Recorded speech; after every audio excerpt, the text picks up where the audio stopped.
Hej, og velkommen til vores introepisode i iværksættereventyr eller mareridt. Vi vil rigtig gerne fortælle meget mere om det, men vi har lidt travlt. Vi er allerede 5 minutter forsinket, så kom ind i bilen, Patrick. Vi skal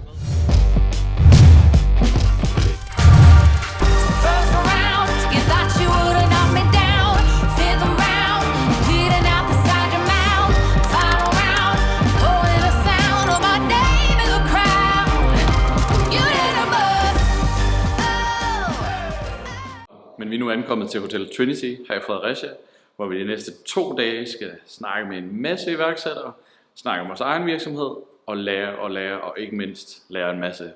Men før vi snakker om det, så skal vi lige gå lidt tilbage i tiden, for vi skal ligesom fortælle om, hvorfor vi overhovedet gør det her.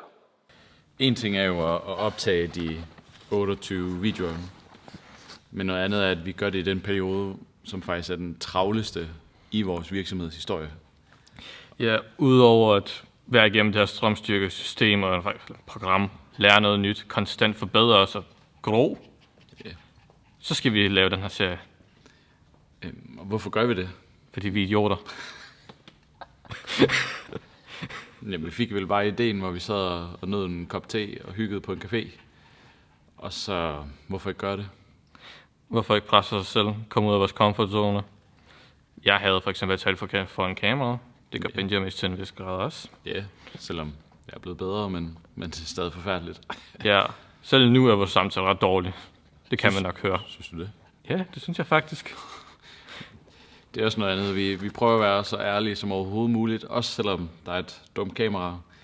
Og forhåbentlig kan vi være endnu mere ærlige og gøre det mere naturligt, når vi når hen i vores kære serie her. Ja, endnu længere vi kommer, endnu bedre på et vores skuespil og stemmekvalitet være. Skuespil?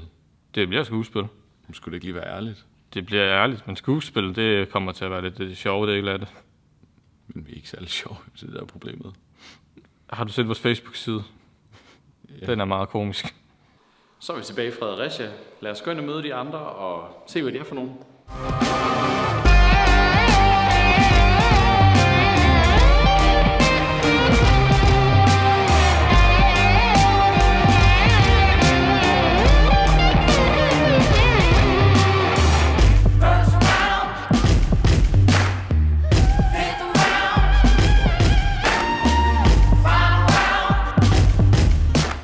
Status på dagen i dag?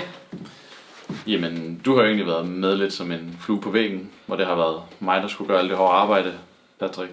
Hårdt arbejde. Du har siddet og skrevet om vores virksomhed. Det er mig, der har løbet rundt frem og tilbage og filmet dig som idiot. Men fra mit synspunkt, fra min vinkel, så har det været en ret interessant dag. Vi har mødt mange forskellige iværksættere, som også har snakket om vores koncept, og vi har snakket om deres koncept.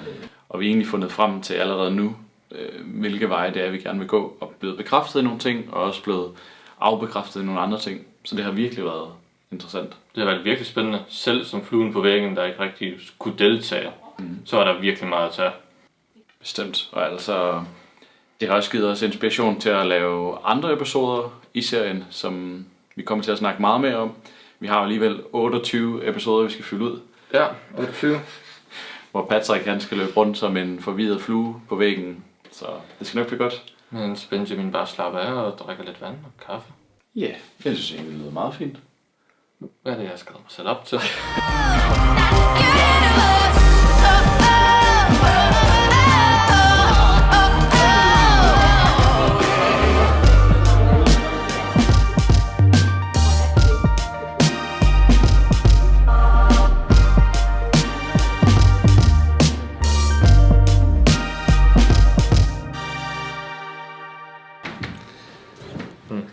Nå, Patrick, hvad har vi lært i dag?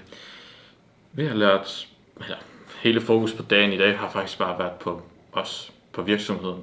Hvorfor startede vi? Hvad er virksomheden? Hvad er vores values? Hvad er det, vi fokuserer på? Ja, hvorfor har vel været det helt store spørgsmål? Find ind til kernen af forretningen. Og det er jo det spørgsmål, der blev spurgt alle iværksættere, og det var helt vildt, hvad vi fik ud af det af inspiration fra andre til at kunne inspirere os selv. Vi fandt faktisk en, der havde lidt ligesom vores eget why. Ja, altså han startede faktisk lidt på samme måde som os.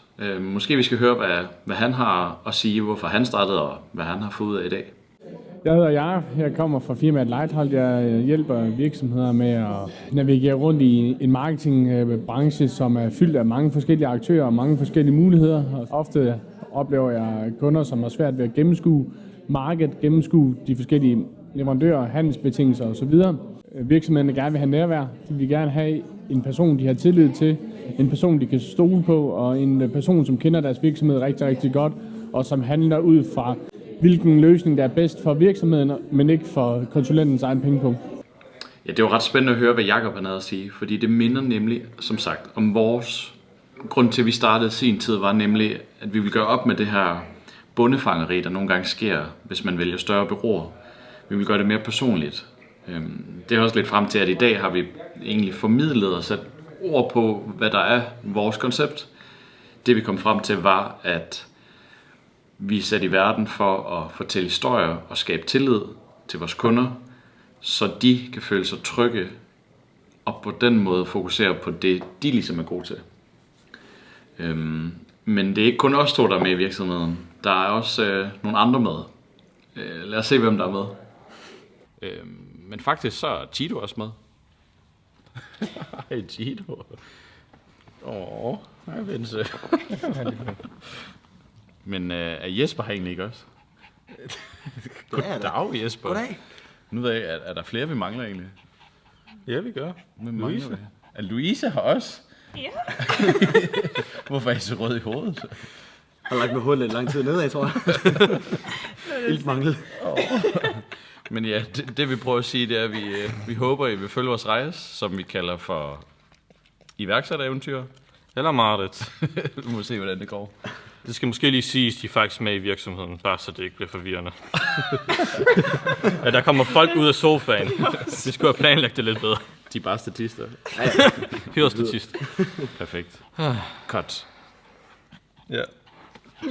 Det var Følg med i næste uge. Følg med i næste uge.